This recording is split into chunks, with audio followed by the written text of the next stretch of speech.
रामपुर नाम का एक कस्बा था जहाँ रमेश अपने माँ पिताजी के साथ रहता था। बचपन से ही रमेश को फौजी बनना था, लेकिन वो जहाँ रहता था वहाँ पर उसे अपना सपना पूरा करने के लिए बड़ा संघर्ष करना पड़ा। वो जल्दी ही एक फौजी बना।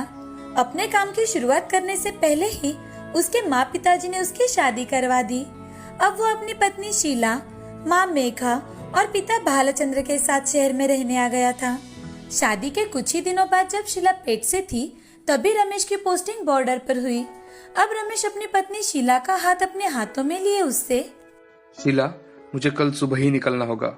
मैं देश की सेवा करने जा रहा हूँ और तुम्हें यहाँ अपने साथ साथ मेरे माँ और पिताजी की भी सेवा करनी होगी। अपने साथ उनका भी ख्याल रखना होगा। आप यहाँ की बिल्कुल चिंता मत करना। देश की सेवा करने जा रहे हैं तो यहाँ की सारी चिंताएं यही छोड़ जाइए और देश की सेवा पूरे मन से कीजिए। शीला की बातें सुनकर रमेश को अच्छा लगता है। अब दूसरे दिन सुबह ही रमेश अपने माँ पिताजी का आशीष लेकर और अपनी पत्नी को बाय करते हुए घर से देश की सेवा करने के लिए निकल पड़ता है। कुछ महीने बीत जाते हैं। अब शीला एक प्यारे से बच्चे को जन्म देती है, लेकिन रमेश उसे देखने भी नहीं आ पाता। वो सिर्फ फोटो में ही उसे देखता है, क्योंकि रमेश का काम ही ऐसा था कि वो साल में सिर्फ एक ही बार घर आ पाता था। तो उसने अपने बेटे को बहुत देर बाद देखा। वो जब भी घर आता तो सारे परिवार के लिए कुछ न कुछ लेकर आता और सारे परिवार के लिए एक अलग ही उत्सव हुआ करता था। वो बड़े खुश हो जाते थे। अब रमेश का बेटा बड़ा होने लगा था। एक दिन रमेश का बेटा रघु शीला से, माँ, मेरे पिताजी कहाँ हैं? सबके पिताजी उनके साथ रहते हैं और मेरे पिताजी कभी कभार ही आकर मेरे साथ रहते हैं। रघु की बात सुनकर शीला को रमेश की बड़ी याद आने लगती है। तभी वो अपने बेटे को समझाते हुए, रघु बेटा, क्या तुम्हें पता है तुम्हारे पिताजी कौन है और वो हमसे क्यों दूर रहते हैं? रघु अपनी गर्दन हिलाते हुए ना कहता है। आओ मेरे पास आओ, मैं तुम्हें बताती हूँ। तुम्हारे पिताजी एक फौजी है जो अपने देश की सेवा करते हैं और उन्हीं के कारण हम यहाँ अच्छे से रह पाते हैं, बिना किसी डर के और बिना किसी ख्वाफ के। तुम्हारे पिताजी एक शूरवीर इंसान है और अगर देश की सेवा करनी है तो वो हमारे साथ रहकर नहीं कर सकते, समझे? माँ, क्या सच में मेरे पिताजी एक शूर योद्धा है? हाँ बिल्कुल बेटा, इसीलिए तो वो हमें वक्त नहीं दे पाते। शीला रघु को बड़े अच्छे तरीके से समझाती है कि उसके पिताजी उनके साथ क्यों नहीं रह पाते। अब कुछ दिन बीत जाने के बाद रमेश घर आने वाला था तो सभी बहुत खुश थे। रमेश के घर वाले, साथ साथ उसके दोस्त, आस पड़ोस के लोग, वो रमेश की राह देखने लगे थे। अब रमेश घर पहुंचता है तो उसके घर वालों के लिए तो जैसे दिवाली आ चुकी थी। वो रमेश का ग्रैंड वेलकम करते हैं। उसमें रघु भी मदद करता है। अब जब रमेश घर आता है तो उसे देखकर रघु अपनी माँ के पीछे छुप जाता है। रमेश बड़े प्यार से उसे बुलाता है, रघु, रघु, आओ बेटा, अपने पापा से नहीं मिलोगे? देखो पापा ने क्या क्या खिलौने लाए हैं तुम्हारे लिए। आओ जल्दी मेरे पास आओ बेटा। रघु रमेश के पास जाता है। अब धीरे धीरे करके रघु रमेश के साथ ही रहने लगा था। वो दोनों बहुत मस्ती करते हैं। 2-3 दिन ऐसे ही बीत जाते हैं कि तभी रमेश को फोन आता है और रमेश को अर्जेंटली अपनी पोस्टिंग पर बुलाया जाता है। ये सुनकर रमेश तुरंत ही अपने निकलने का बंदोबस्त कर लेता है। अपने माँ पिताजी से आशीष लेते हुए और अपने बेटे को आशीष देते हुए और अपनी पत्नी से कुछ कहते कहते वहाँ से निकल जाता है। सभी भारी मन से उसे विदा करते हैं। मन में दुख तो था कि जितनी छुट्टी मिली थी उतने दिन रमेश नहीं रह पाए, पर साथ ही खुशी थी कि उनका बेटा देश की सेवा कर रहा है। कुछ दिन ऐसे ही बीत जाते हैं। इस बार जब से राकेश घर से गया था तब से उसका फोन ही नहीं लग रहा था। तो वो हर रोज टीवी पर न्यूज देखते रहते ताकि उनके बेटे का एक बार उन्हें पता चल सके। और कुछ ही दिनों में अचानक से एक दिन मोबाइल की रिंग बजती है। जैसे ही शीला फोन उठाती है तो दूसरी ओर से आवाज आती है, देश की सेवा करते वक्त रमेश जी को वीर गति प्राप्त हो गई है। ये बात सुनते ही शीला के हाथ से मोबाइल फोन नीचे गिर जाता है। तभी रमेश के पिताजी फोन उठाकर बोलने लगते हैं तो वो भी शॉक हो जाते हैं। जब रमेश का बेटा सिर्फ 5 साल का था। अब शीला अपने आप को संभालते हुए अपने सास ससुर को भी संभालती है। रमेश का अंतिम संस्कार बहुत ही बड़े पैमाने में होता है। अब रमेश को गुजरे हुए 1 साल बीत चुका था। अब उसकी पत्नी शीला अपने आप को भी देश की सेवा में झोंक देना चाहती थी। वो अपने ससुर से, बाबा, मैं चाहती हूँ कि जिस काम को रमेश बीच रास्ते में छोड़कर गए हैं उसे पूरा करूँ, ताकि उनकी आत्मा को शांति मिल सके। ये बात सुनकर शीला के ससुर बड़े गर्व से शीला से, शीला, आज लग रही हो तुम रमेश की पत्नी। मैं तुम्हें बिल्कुल नहीं रुकूंगा बेटी। तुम्हें जो चाहिए वो तुम सब कर सकती हो। अब शीला अपनी आगे की पढ़ाई शुरू करती है, जो उसने शादी के बाद अपनी जिम्मेदारियों के लिए छोड़ दी थी। वो बड़ी मन लगाकर पढ़ाई करती है और अपनी पढ़ाई पूरी कर एयरफोर्स में ऑफिसर के रूप में ज्वाइनिंग करती है। अब शीला अपने बेटे को अपने सास ससुर के पास छोड़कर देश की सेवा कर रही है। रमेश के घर के सभी लोगों ने अपना जीवन देश के लिए समर्पित किया है और रघु भी बड़ा होकर अपने पिता की तरह इस देश की सेवा करना चाहता है, इस मिट्टी की सेवा करना चाहता है। अपने पिता की तरह एक फौजी बनने का सपना मन में ठाने अपनी पढ़ाई पूरी कर रहा है। दोस्तों, हमारे जवान अपनी जान और परिवार की बिना फिक्र किए बॉर्डर पर देश की सेवा करते हैं और कुछ जवान देश की सेवा करते वक्त देश के लिए शहीद हो जाते हैं। न जाने उनके बाद उनके परिवार वालों को कितनी मुश्किलों का सामना करना पड़ता होगा। फिर भी वो परिवार एक योद्धा की तरह अपने जीवन की जंग लड़ते हैं और फिर से अपने देश के लिए एक बेटा तैयार करते हैं। देश सेवा ही उनका धर्म है। ऐसे सारे परिवार वालों को हम शत शत नमन करते हैं। जय हिंद। भारत की पूर्व दिशा की ओर मानिकपुर नाम का राज्य हुआ करता था। वहाँ पर राजा रविंद्र सिंह राज करते थे। राजा रविंद्र सिंह का एक पुत्र था, राजकुमार कश्यप। राजकुमार कश्यप बहुत ही बहादुर थे। वो सारी शस्त्र कलाओं में निपुण थे। हर तरफ उनके ही बहादुरी के चर्चे थे। राजकुमार कश्यप की जय, राजकुमार कश्यप की जय। एक दिन राजकुमार कश्यप अपने दोस्तों से कहते हैं, चलो आज जंगल में शिकार करने चला जाए। थोड़ी दूर जंगल में जाते ही उन्हें एक हिरन दिखाई देता है। शिकार को देखकर राजकुमार अपने दोस्तों से कहते हैं, वो रहा शिकार, चलो जल्दी पकड़ो। जैसे ही सब लोग शिकार के पास जाते हैं, तभी कुछ भालुओं ने राजकुमार कश्यप की तलवार पर झपटा मारा। राजकुमार ने एक भालू को मार गिराया और एक भालू को उठाकर दूसरे भालू पर फेंक दिया। अरे भागो यहाँ से भागने में ही भलाई है। सभी लोग भालुओं से जान बचाकर भागो। राजकुमार कश्यप भागते भागते अचानक एक चट्टान के ऊपर से पैर फिसलकर एक बड़ी खाई में नीचे एक बड़ी सी नदी में गिर जाते हैं। तभी उन्हें वहाँ पर खड़ी एक लड़की देख लेती है। लगता है पानी में कोई बह रहा है। सोनिया नदी के पास जाकर देखती है तो उसे एक लड़का पानी में डूबता हुआ दिखाई देता है। वो तुरंत अपने पास की रस्सी पानी में फेंककर राजकुमार से कहती है, ये लो रस्सी पकड़ो। सोनिया राजकुमार को जैसे तैसे पानी में से निकालने में कामयाब होती है, लेकिन राजकुमार पानी से बाहर आते ही बेहोश हो जाते हैं। सोनिया उन्हें अपने साथ घर ले आती है। जब राजकुमार कश्यप को होश आता है तो, अरे मैं कहाँ हूँ? हिलिए मत, आपको बहुत चोट आई है। मेरा नाम सोनिया है। आप नदी में बह रहे थे, मैं आपको यहाँ ले आई। आप 2 दिन बेहोश रहे। 2 दिन? जी हाँ, पर आप चिंता ना करें, आप 2 दिनों में ठीक हो जाएंगे। हाँ, मेरा नाम कश्यप है। मैं मणिकपुर का राजकुमार हूँ। शिकार के वक्त दुर्घटना में मैं घायल हो गया था और खाई से नीचे गिर गया। अब देखते ही देखते 2 दिन बीत जाते हैं। सोनिया ने राजकुमार कश्यप का उन 2 दिनों में बहुत अच्छे से ख्याल रखा था। ये सब देख राजकुमार मन में सोचते हैं, कितनी सुंदर लड़की है। काश ऐसे ही पति मुझे मिले। अब उन दोनों में प्रेम उत्पन्न हो गया था। राजकुमार सोनिया से कहते हैं, सोनिया, मैं तुमसे शादी करना चाहता हूँ। परंतु मैं। सोनिया कुछ कहती तभी सोनिया को पेड़ पर बैठे एक सांप ने जकड़ लिया। राजकुमार ने सोनिया को सांप से छुड़ाने की कोशिश की तो सांप राजकुमार को लिपट गया। राजकुमार ने बड़ी ही बहादुरी से सांप का मुंह फाड़कर उसे मार डाला। तभी वहाँ एक तेज रोशनी चमक उठी। अरे ये क्या? ये परियां कहाँ से आ गई? धन्यवाद नौजवान, तुमने हमारी बेटी की जान बचाकर हम पर बड़ा एहसान किया है। आपका मतलब ये भी परी है? कौन ये? जी हाँ, इसको एक गलती की सजा के तौर पर यह बिना पंख और जादुई शक्ति के छोड़ दिया था। आज इसकी सजा खत्म हुई है। अच्छा बहादुर नौजवान, अब हमें इजाजत दो, हमें वापस जाना है। जी पर मैं। राजकुमार कुछ कहता तभी सोनिया उसके पास आई और राजकुमार से, राजकुमार आप लालबाग के महात्मा से मिलो, वो जरूर कोई ना कोई रास्ता निकालेंगे। ठीक है प्रिय, अलविदा। अलविदा प्रियतमा।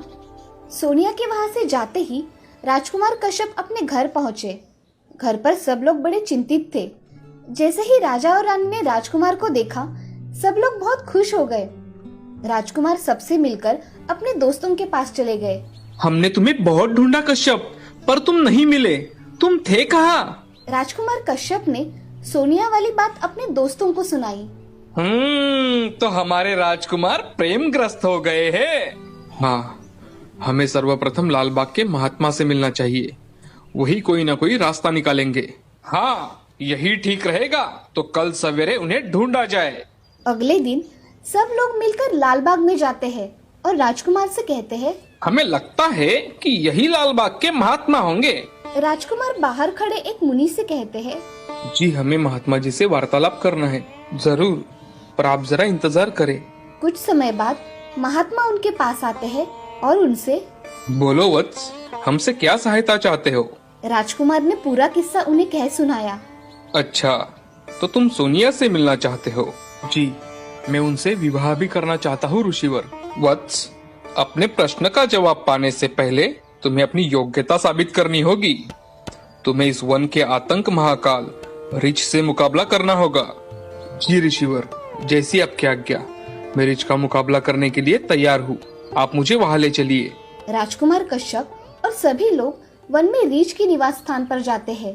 तभी ऋषि राजकुमार से, इस गुफा में महाकाल रिच का वास है। जाओ, उससे युद्ध करो।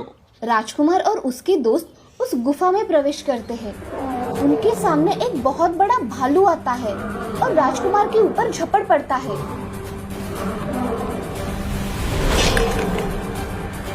ये देख महात्मा राजकुमार से, शाबाश कश्यप, तुमने अपनी योग्यता सिद्ध की। मैं तुम्हें सोनिया से मिलने का मार्ग बताता हूँ। थोड़ी देर में महात्मा कश्यप और उनके मित्रों को एक झील के पास ले गए और राजकुमार से, इस झील के बीच से ही परीलोक तक पहुँचने का रास्ता है। संभल कर जाना, मैं तुम्हारा।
ही रहे थे तभी उन्हें परियों ने घेर लिया। ओह, हम फंस गए। अब क्या होगा? परियों ने राजकुमार कश्यप और उनके मित्रों को बंदी बनाकर बंदी गृह में डाल दिया। अब क्या किया जाए? कल हमें रानी माँ के सामने पेश किया जाएगा, और यही तो मैं भी चाहता हूँ। अगले दिन राजकुमार कश्यप और उनके मित्रों को दरबार में पेश किया गया। तभी राजकुमार कश्यप ने पूरी बात रानी माँ को कह सुनाई। तो तुम सोनिया से विवाह करना चाहते हो? जी हाँ रानी माँ।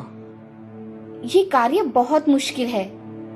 इसके लिए तुम्हें लाल, सफेद और नीली मनिया लाकर हमारे देवता के सम्मुख रखनी होगी।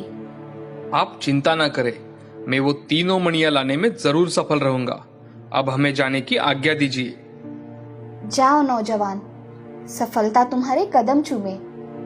राजकुमार कश्यप और उनके दोस्त वहाँ से लौट निकले और लौटकर सारा हाल महात्मा को सुनाया। जिन मणियों का रानी माँ ने जिक्र किया है उन्हें पाना अत्यंत मुश्किल काम है।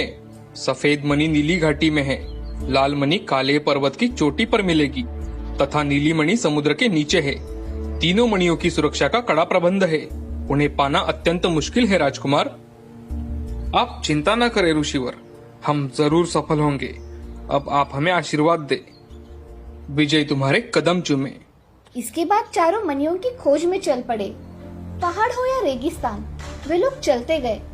रात होने पर भी सभी बारी बारी से पहरा देते, चाहे फिर घनी बारिश हो या तूफान हो, वो बस चलते गए और आखिरकार वो नीली घाटी में पहुंच गए और वहाँ उन्हें बड़े अजीब अजीब सांप दिखाई दिए। उन सांपों ने उन पर हमला किया, लेकिन सबने मिलकर उन सांपों को मार गिराया। ओ कितने डरावने जीव थे ये, आगे ना जाने किस किस से मुकाबला करना पड़े। ऐसा कहकर एक बार फिर चारों घाटी में उतरने लगे और वो जल्द ही अंदर पहुंच गए। अंदर जाते ही उन्हें जोर से गुर्राने की आवाज सुनाई देने लगी और अचानक बहुत तेज रोशनी उनकी आंखों पर चमक उठी और उसी तेज रोशनी में एक बहुत बड़े गेंडे ने उन पर हमला बोल दिया। जैसे ही गेंडा उनकी ओर बढ़ा, गेंडे से जान बचाने के लिए जिसको जिधर जगह मिली वो उस तरफ दौड़ पड़ा। तुम ठीक तो हो ना सब? हाँ। राजकुमार कश्यप मुंह में तलवार दबाकर गेंडे के सामने आ गए। गेंडा गुर्राता हुआ राजकुमार की तरफ बढ़ा। तभी राजकुमार ने तेजी से छलांग लगाकर गेंडे की पीठ पर सवार हो गए और तलवार से तेज वार करके उन्होंने गेंडे को मार दिया और सफेद मणि हासिल कर लिया। लो, मैंने इस गेंडे को मार गिराया। हमें तो अपनी तलवारें निकालने की भी जरूरत नहीं पड़ी। कमाल कर दिया राजकुमार तुमने। अब चारों दोस्त नीली मणि हासिल करने के लिए समुद्र की ओर निकल पड़े। कुछ दूरी तय कर वो सब समुद्र के किनारे पहुंच गए। आखिर यहाँ पर नीली मणि है। आखिर समुद्र के भीतर कैसे पहुँचा जाए? दोस्तों, हमें तैरना होगा। चारों ने पानी में छलांग लगा दी। जैसे ही वो सब समुद्र की तह तक जाने की कोशिश करने लगे, उन पर बड़ी मछलियों ने हमला बोल दिया। सबने अपनी अपनी तलवारों से उन मछलियों का खात्मा कर दिया। तभी एक महाकाय ऑक्टोपस ने राजकुमार को जकड़ लिया। राजकुमार ने बिना समय गवाए अपनी तलवार निकाली और ऑक्टोपस की बाहों को काटना शुरू कर दिया। राजकुमार ने ऑक्टोपस को मारकर नीली मणि हासिल कर ली। अब वे सब वहां से निकलकर काला पर्वत की ओर आखिरी मणि हासिल करने के लिए निकल पड़े। जैसे ही वो सब काला पर्वत पहुंचे और देखा तो अरे, ये लोग आखिर आपस में क्यों लड़ रहे हैं? अरे, कैसी मारकाट मचा रखी है इन लोगों ने। तभी सिपाही वहां आ जाते हैं। पकड़ लो सबको। हमें क्यों? अरे अरे, चुप, नहीं तो यही मार दूंगा। सिपाहियों ने उन्हें पकड़कर बंदी गृह में डाल दिया। ओह, हम फंस गए। अब क्या होगा? कोई बात नहीं, सेनापति जब आएंगे तो हम उन्हें अपना परिचय बताएंगे, तो वो हमें जरूर छोड़ देंगे। उनकी ये बातें सुन वहां बंदी एक बुजुर्ग बोले, नहीं छोड़ेंगे, वो तुम सबको मार डालेगा। ऐसा क्यों बाबा? बेटा, तुम्हें शायद यकीन ना हो, मैं इस नगर का राजा हूँ। मेरे भाई ने सेनापति से मिलकर मेरे साथ षड्यंत्र किया और सफल रहा। तब से राज्य में हिंसा फैल गई है। मेरा भाई बहुत क्रूर है, वो किसी को नहीं छोड़ेगा। अब क्या करे राजकुमार?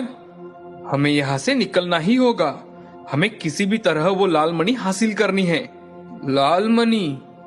उसे हासिल करने के लिए तुम्हें मेरे धूर्त भाई को मारना होगा, क्योंकि वो मणि उसके ताज में जड़ी हुई है। रात होने पर चारों ने मिलकर बंदी गृह का ताला तोड़ दिया और चुपचाप वहां से निकल गए। बूढ़े राजा भी उनके साथ चल पड़े। बूढ़े राजा ने उन्हें रास्ता दिखाते हुए कहा, यहीं पर रहता है वो। तभी वहां पर उनका भाई आया। कमीने, तूने मेरे पत्नी और बच्चों का कत्ल किया है, मैं तुझे नहीं छोड़ूंगा।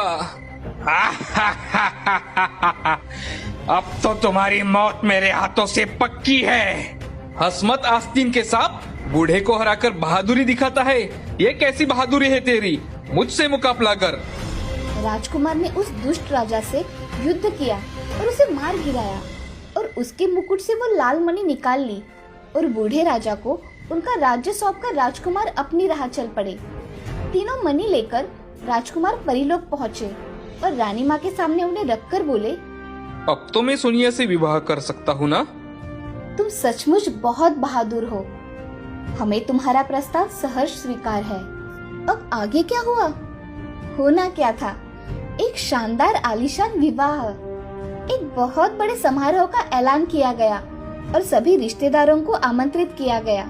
सबने राजकुमार की बहादुरी की बहुत प्रशंसा की, जिसने अपनी इच्छा और दृढ़ता से साबित कर दिया कि कुछ भी मुश्किल नहीं है।